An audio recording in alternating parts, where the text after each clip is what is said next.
This is TempleOS 5-minute random code walkthrough, episode 102, and I'm your host, Terry Davis. And God took us into the sprite code, sprite type mask. Okay, so the sprites are a internal data structure for vector graphics, and what they are is a series of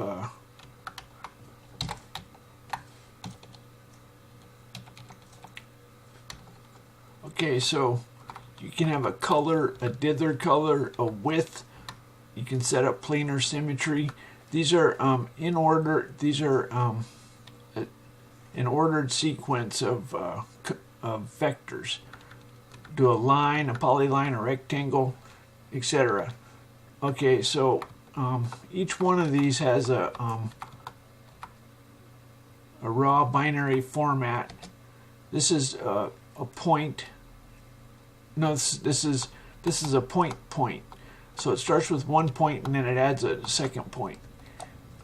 That's for planar symmetry. A line is a point. Let's see, how about an ellipse? An ellipse is a width, height, angle. So these are the sprite element types.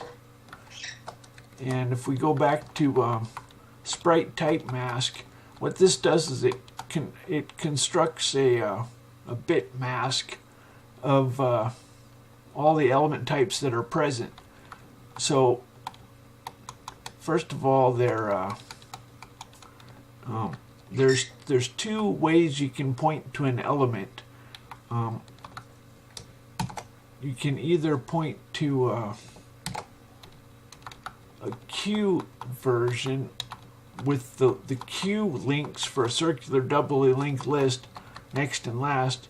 Either you can point to the Q or you can point to the binary data portion.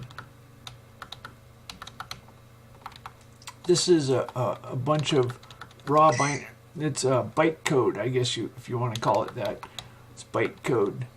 So you can either point to the Q, that's when they're being edited, or you deal with the raw binary when it's being displayed.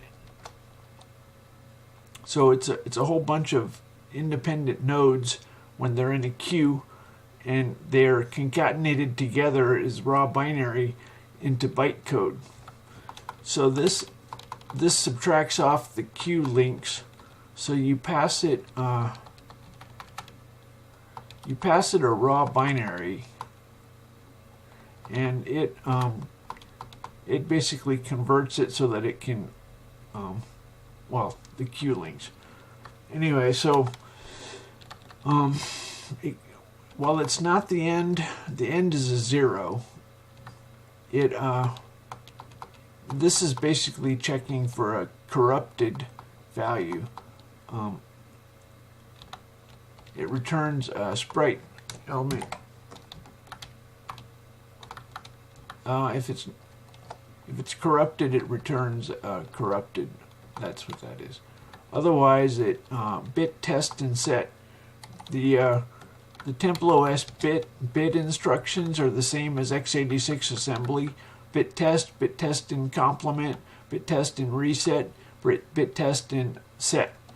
So you pass it the address of the result integer. So obviously we can only have 64 types if it fits in one 64-bit integer. But if I had made this into, let's say, an array of 4, we could pass it the address of the array and it would work. It's not limited to 64 bits, the bit test and set. And then we typecast to a size 1 for pointer arithmetic, and then we do sprite element size. We add sprite element size, and sprite element size uses the base sizes, and then some of the elements are variable width, like a bitmap is depends on the width, height, and so forth and so on. Anyway, so now where is this type mask used? Well,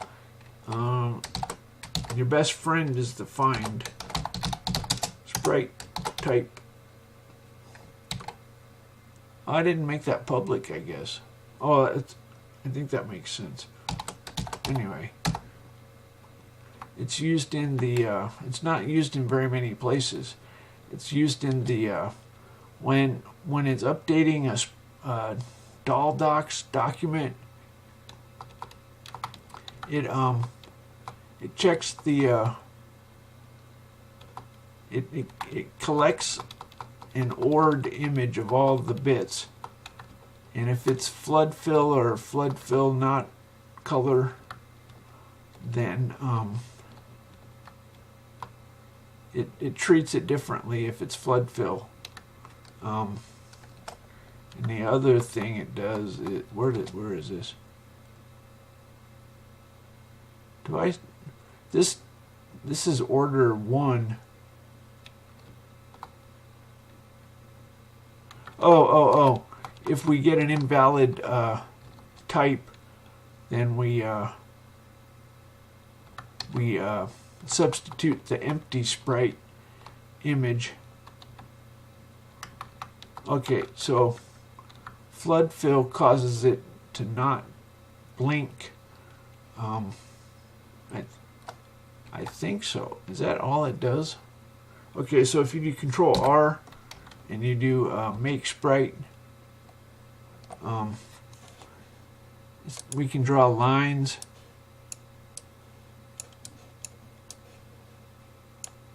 And let's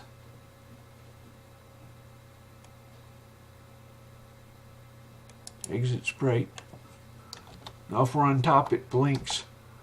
Now if we do a sprite with a flood fill, let's do a circle, ellipse, whatever.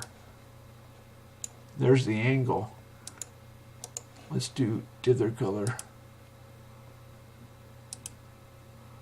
Flood fill. Okay, so the difference is when it's displaying the command line document, if you're on top of the first sprite, it blinks. If you're on top of the second sprite, it doesn't blink. That's because of the flood fill. Anyway, that seemed to be important to me. I think it's inverting the colors, and that's how it's blinking. You can see if we zoom in, Control Alt Z, when it's blinking, it's using white and black there. Control Alt